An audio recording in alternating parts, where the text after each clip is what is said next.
Today, we are going to talk about low back pain. Most low back pain is mechanical: strain, degeneration, ligament laxity, or leg length differences. Key clue: worse with activity. But depression, smoking, obesity, and deconditioning slow recovery. Exam trap: kidney disease, tumors, and aortic aneurysms can also present as back pain. Always ask, musculoskeletal or something else. The lumbar spine is a stacked mechanical system: vertebrae, discs, ligaments, and muscles. When a disc degenerates, the nucleus pulposus can herniate and compress a nerve root. That is radiculopathy. That is sciatica. Pain radiates down the leg because the nerve is physically compressed.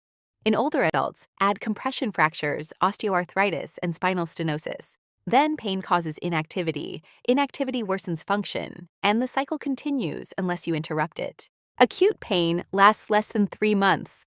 Localized pain, muscle spasms, and loss of normal lumbar lordosis. Chronic pain lasts 3 months or longer. Fatigue, radiating leg pain, and worse outcomes.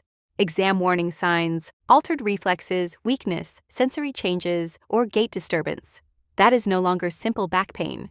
You escalate. Your assessment funnel starts with history, gait, neurologic testing, and the straight leg raise. If findings are routine, start conservative treatment.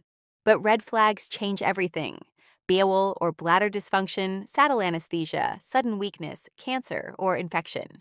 Saddle anesthesia is the exam trap. Loss of sensation in the buttocks or perineum means cauda equina syndrome until proven otherwise. That is a surgical emergency. Golden rule: imaging is for red flags or prolonged pain, not routine back pain. X-ray shows fractures and arthritis. CT evaluates soft tissue and discs.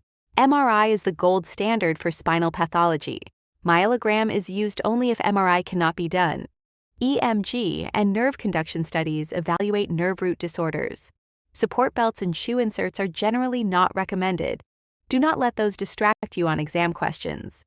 Acute low back pain: NSAIDs are first line. Short-term muscle relaxants are acceptable.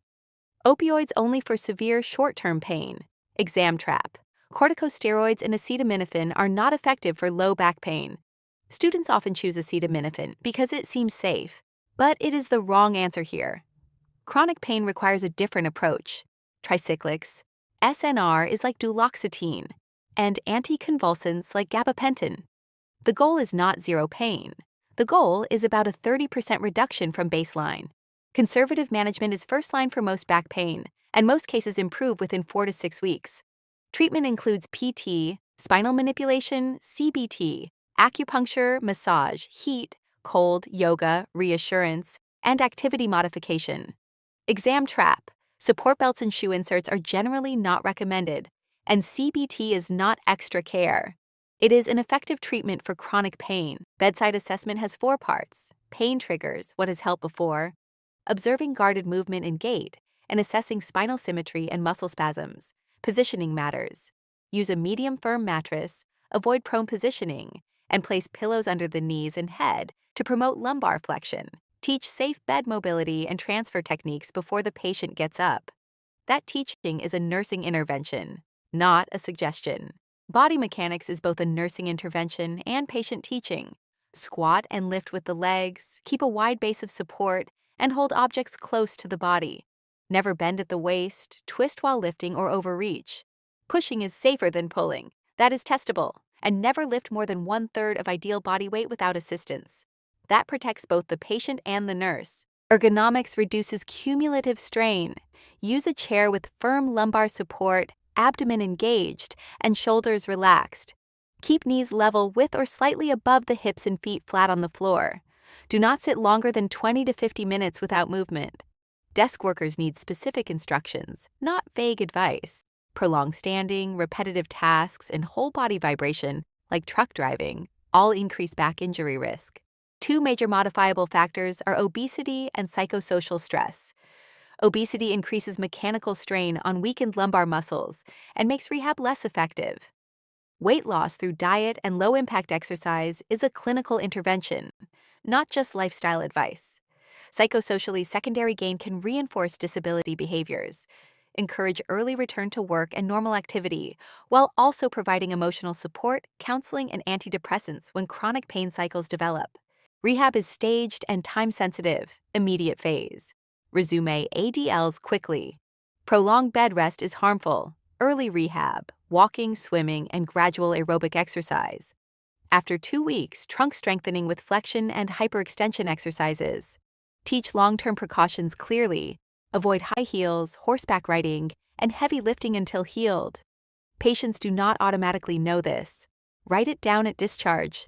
And always myth-bust prolonged bed rest. This is the big picture. Restored function and quality of life require 4 domains working together: medical management, nursing care, physical therapy and ergonomics, and patient lifestyle and mindset. No single intervention fixes low back pain alone. As the nurse, your role spans all 4. The key principle: most low back pain is self-limiting, but recovery depends on turning the patient from a passive recipient into an active participant in their education, weight management, and body mechanics. Most low back pain is mechanical and improves within 4 to 6 weeks with conservative care. Nurses must recognize red flags like bowel or bladder dysfunction, saddle anesthesia, and sudden weakness, which require urgent escalation. Key interventions include maintaining activity, avoiding prolonged bed rest, teaching proper body mechanics, and promoting weight control, ergonomics, smoking cessation, and safe mobility. Chronic pain management focuses on improving function, not eliminating pain completely.